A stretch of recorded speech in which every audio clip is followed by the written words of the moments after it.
ಬಿಡದಿ ಹೋರಾಟಕ್ಕೆ ಈಗ ಮತ್ತಷ್ಟು ಬಲ ಬಂದಿದೆ.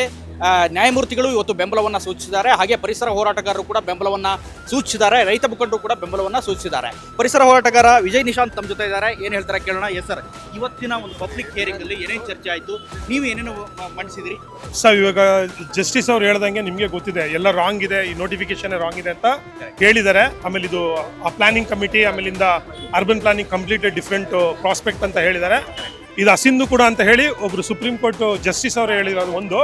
ಆಮೇಲಿಂದ ಇನ್ನೊಂದು ಎನ್ವೈರನ್ಮೆಂಟ್ ವತಿಯಿಂದ ಕೂಡ ಇದನ್ನ ತಗೊಳಕ್ಕಾಗಲ್ಲ ಅಂತ ಹೇಳಿದ್ದಾರೆ. ಆಕ್ಚುಲಿ ಇದು ಗ್ರಾಮ ಆಗಿರೋದ್ರಿಂದ ಒಂದು ಸರ್ಟನ್ ಎನ್ವೈರನ್ಮೆಂಟ್ ಇದಿರಬೇಕು. ಸೊ ಅದರಿಂದ ನಾವು ಆಕ್ಚುಲಿ ಅದನ್ನ ಕೊಡೋದಿಕ್ಕಾಗಿಲ್ಲ ಅಂತ ಹೇಳಿದ್ದಾರೆ.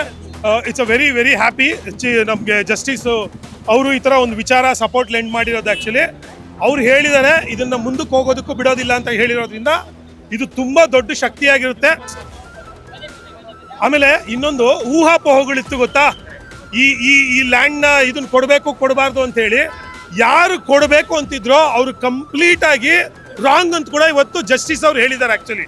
ಸೊ ಅದರಿಂದ ಅವ್ರಿಗೂ ತಿಳ್ಕೊಂಡು ಇದನ್ನು ಸರಿಯಾಗಿ ತಿಳ್ಕೊಳ್ಳಿ. ನೀವು ಕೊಡೋದನ್ನ ಕೊಟ್ಕೊಳ್ಳಿ, ಯಾರು ಬೇಡ ಅಂತ ಹೇಳ್ತಿಲ್ಲ. ಇಲ್ಲಿ ಕೊಡಬಾರ್ದು ಅನ್ನೋರನ್ನ ಅವ್ರಿಗೆ ತಾಪತ್ರೆ ಮಾಡಬಾರ್ದು ಅಂತ ವಾರ್ನಿಂಗ್ ಕೂಡ ಮಾಡಿದ್ದಾರೆ. ಆ್ಯಕ್ಚುಲಿ ಕ್ಲಿಯರ್ ಆಗಿ ವಾರ್ನಿಂಗ್ ಮಾಡಿದ್ದಾರೆ. ಸೊ ಪ್ರಜಾಪ್ರಭುತ್ವದಲ್ಲಿ ಇವತ್ತು ರಾಹುಲ್ ಗಾಂಧಿ ಅವರು ಯಾವಾಗಲೂ ಕಾನ್ಸ್ಟಿಟ್ಯೂಷನ್ ಬುಕ್ ತೋರಿಸಿ ಅವ್ರು ಏನು ಮಾಡಿದ್ರು, ಎಲ್ಲರಿಗೂ ಹೇಳ್ತಾರೆ ಕಾನ್ಸ್ಟಿಟ್ಯೂಷನ್ ತಿಳ್ಕೊಳ್ಳಿ ಅಂದ್ಬಿಟ್ಟು. ಇವತ್ತು ಜಸ್ಟಿಸ್ ಅವ್ರು ತೋರಿಸಿದ್ದಾರೆ.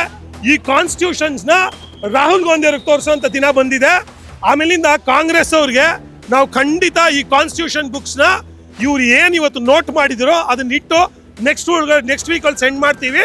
ಈ ಥರ ರೈತರನ್ನ ಹೊಕ್ಕಲೆಗಿಸೋ ಕೆಲಸಗಳಾಗಲಿ, ಅವ್ರಿಗೆ ತೊಂದರೆ ಮಾಡೋ ಕೆಲಸಗಳನ್ನಲ್ಲಿ ಮಾಡ್ಬೋದು. ಆಮೇಲೆ ಎನ್ವೈರನ್ಮೆಂಟಲ್ ಡಿಸ್ಟ್ರಕ್ಷನ್ ಇದೆಯಲ್ಲ ತುಂಬ ತಪ್ಪು. ಆಮೇಲೆ ಇವರೊಂದು ಸುಳ್ಳು ಸುದ್ದಿ ಹಬ್ಬಿಸಿದ್ದಾರೆ. ಈ PI ಅಲ್ಲಿ ಏನಾಗಿದೆಯೋ ಅದು ಎಷ್ಟು ತಪ್ಪು ಅಂತ ಕೂಡ ಲಾಸ್ಟ್ ಸೆಕ್ಷನ್ ಅಲ್ಲಿ ಜಸ್ಟಿಸ್ ಅವರು ಎಕ್ಸ್ಪ್ಲೈನ್ ಮಾಡಿದ್ದಾರೆ. ನಮ್ಗೆ ಇವತ್ತೇನು 5,000 ಜನ 10,000 ಜನ ಏನು ರೈತರು ಇದ್ದಾರೋ ನಾವು ಇನ್ನೂ ಕೂಡ ಲೀಗಲ್ ಸಪೋರ್ಟ್ ತಗೊಂಡು ಇದನ್ನ ಸ್ಟಾಪ್ ಮಾಡಬಾರ್ದು ಅಂತ ಕೂಡ ಅವರು ಕ್ಲಿಯರ್ ಎಕ್ಸ್ಪ್ಲನೇಷನ್ ಕೊಟ್ಟಿದ್ದಾರೆ. ಅದನ್ನ ಎಷ್ಟು ಮುದ್ದಾಗಿ ಇದು ಹಳ್ಳಿ ಭಾಷೆಯಲ್ಲಿ ಹೇಳಿದ್ದಾರೆ ಅಂದ್ರೆ, ನಾವು ತಂತ್ರಗಳನ್ನ ರೂಪಿಸ್ತಾ ಇದ್ದೀವಿ, ನಾವು ಇದು ನಿಮಗೆ ಇದನ್ನ ಆಸ್ ಎ ಮೆಡಿಸನ್ ಕೊಡ್ತಾ ಇದೀನಿ ಅಂತ ಹೇಳಿ ಸಿಂಪಲ್ ಭಾಷೆಯಲ್ಲಿ ಅರ್ಥ ಮಾಡಿಸಿದ್ರೆ ರೈತರಿಗಿದ್ದಂತ ಭಯ ಬಹುಶಃ ಹೋಗಿದೆ. ಖಂಡಿತ ಹೋಗಿದೆ ಸರ್, ಖಂಡಿತ ಹೋಗಿದೆ. ಆಮೇಲೆ ಇನ್ನೊಂದು ಏನು ಮಾಡಿದ್ದಾರೆ, ಇವಾಗ ಜಸ್ಟಿಸ್ ಅವರು ನಿಮ್ಮ ಮುಂದೆ ಮೀಡಿಯಾ ಮುಂದೆ ಎಲ್ಲರನ್ನು ಕೇಳಿದ್ದಾರೆ, ಯಾರಿಗೆ ಬೇಡ ಈ ಪ್ರಾಜೆಕ್ಟು ಯಾರು ತರಬೇಕು ಅಂತ ಏನಾದ್ರು ಇದ್ರು ಕೂಡ ಮಾಡ್ಬೋದು ಅಂತ 3 ಸೈಡ್ ಕಾಲ್ ಮಾಡಿದ್ದಾರೆ. ಅದು ಯಾರು ಬಂದಿಲ್ಲ. ಸೊ ಅವ್ರು ಹೇಳಿರೋ ಪ್ರಕಾರ ಇಲ್ಲಿ ಕಂಪ್ಲೀಟ್ ಆಗಿ 80% ರೈತರು ಈ ಬಿಡದಿ ಟೌನ್ಶಿಪ್ ಅನ್ನೋ ಹಾಲೋ ಡ್ರೀಮ್ನ ತೋರಿಸ್ತಾ ಇದ್ದಾರೆ.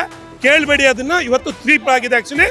ಬಟ್ ಆದ್ರೂ ಇದು ಕಾನ್ಸ್ಟಿಟ್ಯೂಷನ್ ಬಿಲೀವ್ ಮಾಡೋದ್ರಿಂದ ನಾವು ಇನ್ನೂ ಚರ್ಚೆ ಕರಿತೀವಿ, ಇನ್ನೂ ಇದನ್ನ ಎಕ್ಸ್ಪೋನೆಂಟ್ ಮಾಡೋದಕ್ಕೆ, ಅರ್ಥ ಮಾಡ್ಕೊಳ್ಳೋಕ್ಕೆ ಇನ್ನೊಂದು ಚಾನ್ಸ್ ಕೊಡ್ತೀವಿ. ಯಾಕಂದ್ರೆ at the end of the day ನಮ್ಮ ಕಾನ್ಸ್ಟಿಟ್ಯೂಷನ್ ನಾವೆಲ್ಲ ಹಾರ್ಮೋನಿಕ್ ಆಗಿರ್ಬೇಕು ಅಂತ ಹೇಳಿದ್ರೆ ಅದೇ ಮೆಸೇಜ್ ಅನ್ನ ಜಸ್ಟಿಸ್ ಅವರು ಹೇಳಿದ್ದಾರೆ.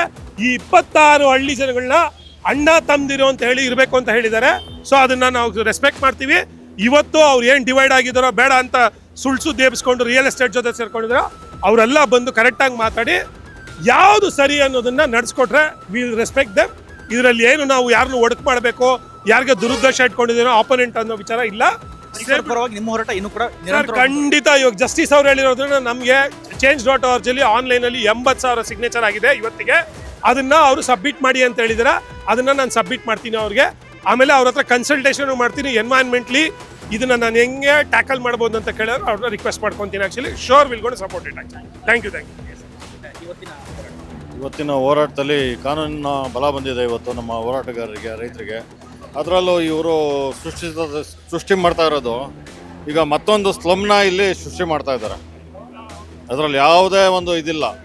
ಈಗ ಬೆಂಗಳೂರಿಗೋಸ್ಕರ ಡೆವಲಪ್ಮೆಂಟ್ ಮಾಡ್ತೀನಿ ಅಂತ ಹೇಳಿ ಬೆಂಗಳೂರಿಗೆ ಆಲ್ರೆಡಿ ಅರ್ಧ ಸ್ಲಮ್ ಇದೆ, ಅರ್ಧ ಇದಿದೆ. ಈಗ ಮತ್ತೆ ಮತ್ತೊಂದು ಸ್ಲಮ್ನ ಇಲ್ಲಿ ಕ್ರಿಯೇಟ್ ಮಾಡೋಕ್ಕೆ ಹೊರಟಿದ್ದಾರೆ. ದಯವಿಟ್ಟು ಮಾನ್ಯ ನಮ್ಮ ಚೀಫ್ ಜಸ್ಟಿಸು ಸುಪ್ರೀಂ ಕೋರ್ಟ್ ನಮ್ಮ ಗೋಪಾಲ್ ಗೌಡ್ರು ಏನು ಹೇಳಿದ್ದಾರೆ ಅದನ್ನು ಮನವರಿಕೆ ಮಾಡಿಕೊಂಡು ಈ ಯೋಜನೆನ ಈಗಲೇ ಕೈ ಬಿಟ್ಟರೆ ಅವರಿಗೂ ಒಂದು ಗೌರವ ಇರುತ್ತೆ, ನಮ್ಮ ಹೋರಾಟಗಾರರಿಗೂ ರೈತರಿಗೂ ಒಂದು ಗೌರವ ಇರುತ್ತೆ. ಇದನ್ನ ಹಿಂಗೆ ಮುಂದುವರ್ಸ್ಕೊಂಡೋದ್ರೆ ನಮ್ಮ ಹೋರಾಟನೂ ಇನ್ನೂ ತೀವ್ರತರವಾಗಿ ಮುಂದುವರಿಯುತ್ತೆ.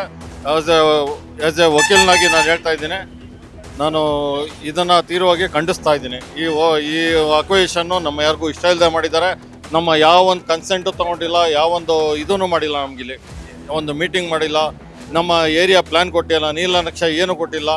ಯಾವುದೂ ಇಲ್ಲದೆ ಅವರು ಇಷ್ಟಕ್ಕೆ ಅವರು ಹೋರಾಟ ಅವ್ರ ಇಷ್ಟಕ್ಕೆ ಅವರು ಅಕ್ವಿಷನ್ ಮಾಡಿ ನಮ್ಮನ್ನೆಲ್ಲ ಬಲುಪಶಿಗಳು ಮಾಡೋಕೆ ಹೊಟ್ಟಿದ್ದಾರೆ. ಈ 2 ಪಂಚಾಯತಿಯಲ್ಲಿ 26 ಗ್ರಾಮದಲ್ಲಿ 9,600 ಎಕರೆ ಚಿಲ್ಲರೆ ಜಮೀನನ್ನ ಮೂರಾಬಟ್ಟೆ ಮಾಡಿ ಅವ್ರ ಜೀವನನ ಮೂರಾಬಟ್ಟೆ ಮಾಡಿ ಮತ್ತೊಂದು ಸ್ಲಮ್ನ ಸೃಷ್ಟಿ ಮಾಡೋಕೆ ಹೊಟ್ಟಿದ್ದಾರೆ. ದಯವಿಟ್ಟು ಸರ್ಕಾರದ ಪ್ರತಿನಿಧಿಗಳಿಗೆ ಆಮೇಲೆ ನಮ್ಮ ಸನ್ಮಾನ್ಯ ಮುಖ್ಯಮಂತ್ರಿಗಳಿಗೆ ನಮ್ಮ ಒಂದು ಕೊನೆ ಮನವಿ ಏನಂದರೆ, ನಮ್ಮ ಹೋರಾಟ ಮತ್ತೆ ತೀವ್ರವಾಗಿ ಬಿಡಬೇಡಿ. ದಯವಿಟ್ಟು ಈ ಪ್ರಕ್ರಿಯೆಯನ್ನು ಈ ಕೂಡಲೇ ನಿಲ್ಲಿಸಿ. ನಮಗೆ ಕಾನೂನು ಬಲ ಇದೆ, ಎಲ್ಲ ಇದೆ. ನಾವು ಕಾನೂನುಬದ್ಧವಾಗಿ ಏನು ಮಾಡಬೇಕು ಅದು ಮಾಡ್ಕೊಳ್ತೀವಿ. ಮತ್ತೆ ಅದಕ್ಕೆಲ್ಲ ಅವಕಾಶ ಮಾಡಿಕೊಡ್ಬೇಡಿ. ದಯವಿಟ್ಟು ಇದನ್ನು ಇಲ್ಲಿಗೆ ನಿಲ್ಲಿಸಿ. ನಮ್ಮ ಜೊತೆ ನೀವು ಭಾಗಿಯಾಗಿ, ನಮ್ಮ ಏಳಿಗೆಗೆ ನೀವು ಭಾಗಿಯಾಗಿ ಅಂತ ಇವತ್ತು ನಾನು ಈ ಸಂದರ್ಭದಲ್ಲಿ ಕೇಳ್ಕೊಳ್ತೀನಿ. ಸರ್, ಸಂವಿಧಾನಾತ್ಮಕವಾಗಿ ಯಾವ ಕಾನೂನಿನಡಿಯಲ್ಲಿ ಈ ಕಾಯ್ದೆ ಉಲ್ಲಂಘನೆಯಾಗಿದೆ sir? Article 254(2), Article 14,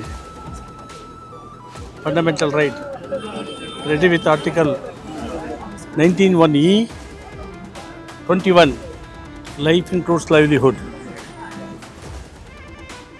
supreme court Olga Tellis ಕೇಸ್ನಲ್ಲಿ 1986 ಪೇಜ್ 180ನಲ್ಲಿ, ಸ್ಲಮ್ ಡಾಲರ್ಸ್ ಕೇಸ್ನಲ್ಲಿ, ಫುಟ್ಪಾತ್ ವೆಂಡರ್ಸ್, ಸುಪ್ರೀಂ ಕೋರ್ಟ್ನವರು ಎಲ್ಲ ವಿಷಯಗಳನ್ನು ಪರಿಗಣನೆಗೆ ತೆಗೆದುಕೊಂಡು ಭಾರತ ದೇಶದ ಪ್ರಜೆಗಳು, ವಿಶೇಷವಾಗಿ ಸ್ಲಮ್ ಡಾಲರ್ಸ್ ಆಗಲಿ, ಸ್ಟ್ರೀಟ್ ವೆಂಡರ್ಸ್ ಆಗಲಿ, ಅವ್ರಿಗೂ ಮೂಲಭೂತ ಹಕ್ಕು 14 ಮತ್ತು 21 ಅನ್ವಯ ಆಗ್ತದೆ.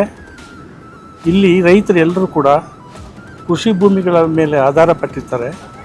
ಆ ಭೂಮಿಯನ್ನು ಕಸಿದುಕೊಂಡು ಪರಿಹಾರ ಕೊಡ್ತಕ್ಕಂಥದ್ದು ಅದು ಸಮಂಜಸ ಅಲ್ಲ. ಇಲ್ಲಿ ಟೌನ್ಶಿಪ್ ಮಾಡ್ತಕ್ಕಂಥದ್ದಕ್ಕೆ ಮಾಡೋದ್ರಿಂದ ಶಾಸನಬದ್ಧ ಕಾನೂನುಗಳನ್ನೆಲ್ಲ, ಅಂದರೆ ಕರ್ನಾಟಕ ಅರ್ಬನ್ ಡೆವಲಪ್ಮೆಂಟ್ ಅಥಾರಿಟಿ ಕಾಯ್ದೆ ಕೆಳಗಡೆ ಸೆಕ್ಷನ್ 2(s), ಇದು ಅರ್ಬನ್ ಏರಿಯಾ ಅಲ್ಲದೆ ಇರೋದ್ರಿಂದ ಗ್ರೇಟರ್ ಬೆಂಗಳೂರು ಡೆವಲಪ್ಮೆಂಟ್ ಅಥಾರಿಟಿ ಆ್ಯಕ್ಟನ್ನು ಪ್ಲ್ಯಾನಿಂಗ್ ಅಥಾರಿಟಿಯಲ್ಲಿ ಬಿಡದಿ ಇಂಟಿಗ್ರೇಟೆಡ್ ಟೌನ್ಶಿಪ್ ಕಾಯ್ದೆ ಪ್ಲ್ಯಾನಿಂಗ್ ಅಥಾರಿಟಿಯನ್ನು greater Bengaluru development authority act ಅಂತ ಹೇಳಿ ಪ್ರಥಮ ಅಧಿಸೂಚನೆ 17ರಲ್ಲಿ ಮಾಡಿರ್ತಕ್ಕಂಥದ್ದು ಅಸಂಧತ್ವ ಇದೆ. ಕಾರಣ, ಈ ಗ್ರಾಮೀಣ ಪ್ರದೇಶದ ಎಲ್ಲ ಜಮೀನುಗಳು ಗ್ರೇಟರ್ ಬೆಂಗಳೂರು ಡೆವಲಪ್ಮೆಂಟ್ ಅಥಾರಿಟಿ ದಕ್ಷಿಣ ಭಾಗದ ಕಾರ್ಪೊರೇಷನ್ನು ಮಿತಿಗೆ ಬರುವುದಿಲ್ಲ, ಬೌಂಡ್ರೀಸ್ಗೆ ಬರುವುದಿಲ್ಲ. ಅರ್ಬನ್ ಏರಿಯಾ ಸೆಕ್ಷನ್ 2(s) ಪ್ರಕಾರ, ಅರ್ಬನ್ ಡೆವಲಪ್ಮೆಂಟ್ ಅಥಾರಿಟಿ ಪ್ರಕಾರ ಮಾಡಿಲ್ಲದೆ ಇರೋದ್ರಿಂದ ಈ ಪ್ರದೇಶ ಗ್ರಾಮೀಣ ಪ್ರದೇಶ ಆಗಿರೋದ್ರಿಂದ ನಗರಾಭಿವೃದ್ಧಿ ಓನ್ಲಿ ಅರ್ಬನ್ ಏರಿಯಾಗೆ, ನಗರ ಪ್ರದೇಶಗಳಿಗೆ ಮಾತ್ರ ಸೀಮಿತ ಆ ಕಾಯ್ದೆ ಇರುವುದರಿಂದ ಸೆಕ್ಷನ್ 2(s)ನಲ್ಲಿ ಲೋಕಲ್ ಅಥಾರಿಟಿ ಅಂತಕ್ಕಂಥದ್ದು ಮುನ್ಸಿಪಲ್ ಕೌನ್ಸಿಲ್ ಮತ್ತು ಮುನ್ಸಿಪಲ್ ಕಾರ್ಪೊರೇಷನ್ಗೆ ಮತ್ತು ಅಡ್ಜಸೆಂಟ್ ಏರಿಯಾನ ನೋಟಿಫಿಕೇಷನ್ ಸರ್ಕಾರದವರು, ಕರ್ನಾಟಕ ಸರ್ಕಾರದವರು ಕೊಡದೇ ಇರುವುದರಿಂದ 17ನೇ ಅನುಚ್ಛೇದ ಅಸಿಂಧತ್ವ ಪಡೆದಿದೆ. ಇದೊಂದಕ್ಕೆ ಕಾರಣ ಅಲ್ಲದೆ 15ನೇ ಕಲಂ 1987 ಕರ್ನಾಟಕ ನಗರಾಭಿವೃದ್ಧಿ ಪ್ರಾಧಿಕಾರ ಕಾಯ್ದೆ ಕೆಳಗಡೆ ಅಲ್ಲಿ ಸ್ಕೀಮನ್ನು ಮಾಡಬೇಕಾಗಿದೆ. ಸ್ಕೀಮಿಗೆ ಏನೇನು ವಿಷಯಗಳ ಒಳಪಟ್ಟಿರಬೇಕು ಅಂತೇಳಿ ಕಲಂ 16ರಲ್ಲಿದೆ. ಅದು ಯಾವುದೂ ಅದು ಸ್ಕೀಮು ಮಾಡಬೇಕಾದ್ರೆ ಸಂಬಂಧಪಟ್ಟ ಜಮೀನು ಯಾರು ಭೂ ಸ್ವಾಧೀನಪಡಿಸ್ಕೊಳ್ತಿದ್ದೀರಿ ಅವರಿಗೆ ನೋಟಿಸ್ ಕೊಡಬೇಕಾಗಿತ್ತು, ಅವರ ಅಹವಾಲನ್ನು ಕೇಳಬೇಕಾಗಿತ್ತು.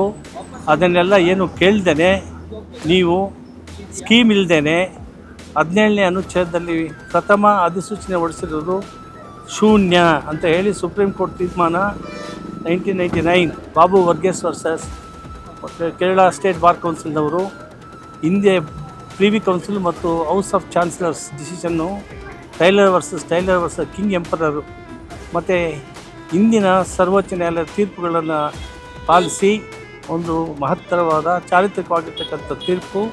ಅಂದರೆ ಶಾಸನದಲ್ಲಿ ಪ್ರೊಸೀಜರ್ ಏನು, ಪ್ರಕ್ರಿಯೆ ಅದರಂತೆ ನಡ್ಕೊಳ್ಳಿಲ್ಲ ಅಂತ ಹೇಳಿದ್ರೆ ಆ ಪ್ರಕ್ರಿಯೆ, ಆ ಕ್ರಮ ಅಸಿಂಧತ್ವ ಆಗ್ತದೆ, ಶೂನ್ಯ ಆಗ್ತದೆ, ಅಸಿಂಧತ್ವ ಆಗ್ತದೆ ಅಂತೇಳಿ ಸುಪ್ರೀಂ ಕೋರ್ಟ್ನವರು ಬಾಬು ವರ್ಗೀಸ್ ಕೇಸ್ನಲ್ಲಿ ಹೇಳಿದ್ದಾರೆ. ಪ್ರಕರಣಗಳು ಹಿಂದೆ ಸುಪ್ರೀಂ ಕೋರ್ಟಲ್ಲಿ ಯಾವ್ದಾದ್ರು ರದ್ದಾಗಿದ್ದು ಇದಾವೆ ಸರ್? ಎಲ್ಲ ಬೇಕಾಷ್ಟಿದೆ.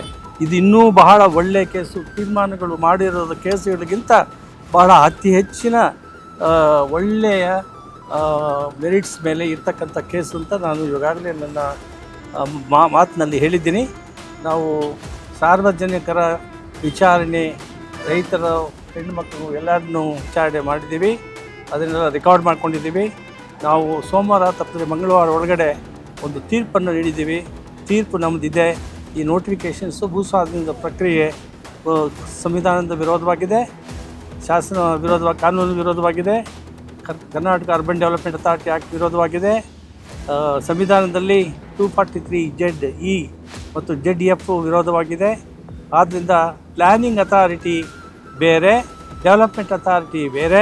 ಪ್ಲ್ಯಾನಿಂಗ್ ಅಥಾರಿಟಿ ನಗರ ಯೋಜನೆ ಕಾಯ್ದೆ ಕೆಳಗಡೆ ಮಾಡ್ತಕ್ಕಂಥದ್ದು. Urban development authority act 1987, 1961 town and country planning act ಕೂಡ ಹಳೆಯದು. ಸುಪ್ರೀಂ ಕೋರ್ಟ್ ತೀರ್ಪುಗಳಿವೆ. ಹೊಸದಾಗಿ ಮಾಡಿರ್ತಕ್ಕಂಥ ಕಾನೂನು ಊರ್ಜಿತಾಗ್ತದೆ. ಹಳೆಯದು ಪ್ಲ್ಯಾನಿಂಗ್ ಅಥಾರಿಟಿ ಸೆಕ್ಷನ್ 4C ಅಸಿಂಧುತ್ವ ಪಡೆದಿದೆ. ಯಾಕಂತ ಹೇಳಿದ್ರೆ 243ZE ಪ್ರಕಾರ ಕರ್ನಾಟಕ ವಿಧಾನಸಭೆಯವರು ಕಾಯ್ದೆಗಳನ್ನು ಮಾಡಲಿಲ್ಲ. ಅದನ್ನು ಯಾವ ರೀತಿ ಇದು ಪ್ಲ್ಯಾನಿಂಗ್ ಯೋಜನಾ ಸಮಿತಿ ಇರಬೇಕು ಅಂತ ಹೇಳಿ, ಯೋಜನಾ ಸಮಿತಿ ಕಾನೂನು ಪ್ರಕಾರವಾಗಿ ಇಲ್ಲದೇ ಶಾಸನದಲ್ಲಿರ್ತಕ್ಕಂಥದ್ದು ಸಂವಿಧಾನದ 243 ZF ಪ್ರಕಾರ ಲ್ಯಾಪ್ಸ್ ಆಗೋಗ್ಬಿಟ್ಟಿದೆ. ಆದ್ದರಿಂದ ಎಲ್ಲ ವಿಚಾರಗಳನ್ನು ಕೂಲಂಕುಷವಾಗಿ ನಾವು ಪರಿಶೀಲನೆ ಮಾಡಿದ್ದೀವಿ. ಸುಪ್ರೀಂ ಕೋರ್ಟ್ ತೀರ್ಪಿಗೆ ವಿರೋಧವಾಗಿ ಸಂವಿಧಾನ ಪೀಠದ ತೀರ್ಪುಗಳು 2013 ಆ್ಯಕ್ಟ್ ಕೂಡ ಇದಕ್ಕೆ ಅನ್ವಯ ಆಗ್ತದೆ, ಅದನ್ನು ಮಾಡಿಲ್ಲ. ಆದ್ದರಿಂದ ಈ ಪ್ರಥಮ ಅಧಿಸೂಚನೆ, ಪ್ರಾಥಮಿಕ ಅಧಿಸೂಚನೆ ಮತ್ತು ಅಂತಿಮ ಅಧಿಸೂಚನೆ ಕೊಟ್ಟಿದ್ದರೆ, ಇನ್ನು ಕೊಡುವುದಿದ್ದರೆ ಅವೆಲ್ಲ ಶೂನ್ಯ, ಅಸಿಂಧತ್ವವನ್ನು ಪಡೀತದೆ ಅಂತೇಳಿ ಈ ಸಂದರ್ಭದಲ್ಲಿ ಹೇಳ್ತೀವಿ.